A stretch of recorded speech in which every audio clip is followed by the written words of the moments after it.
Ratalaika have released over 2 dozen games for the Vita. That in itself is pretty impressive, but made even more so given that that's happened in less than 2 years. Many weeks they're the only publisher to release games on the Vita, and while not all games have been great, I still really appreciate their steady stream of releases. They've become known for publishing short indie titles at cheap prices and with easy platinums. With so many games released, I thought I'd do a top 5 list of my favourites. Number 5. Dagger Hood.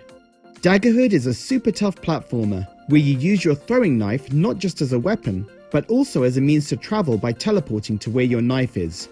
You need to get from the start of the stage to the end, but that's not easy at all, and to add pressure there's a time limit that will rate you based on 3 stars at the end of the level.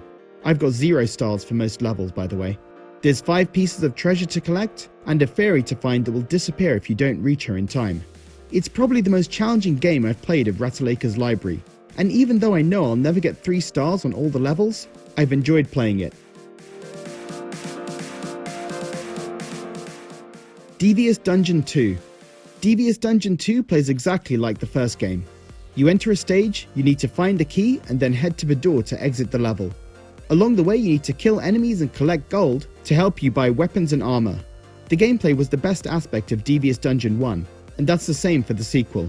But Devious Dungeon 2 has more levels, bigger levels, and more of a challenge. The gameplay loop is a lot of fun, and it's easy to sink a lot of time into it just by restarting to progress a bit further, or to grind for that next weapon.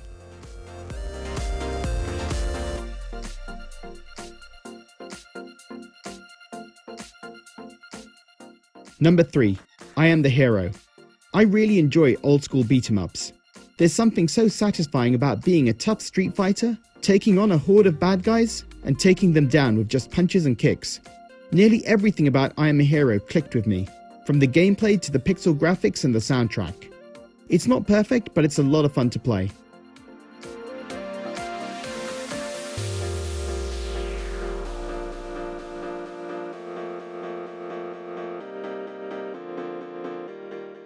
Number 2.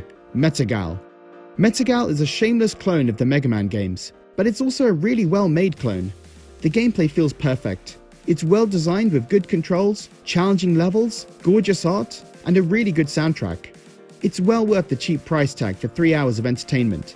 And if you're a completionist, there's many more hours of gameplay to finish the game with every character.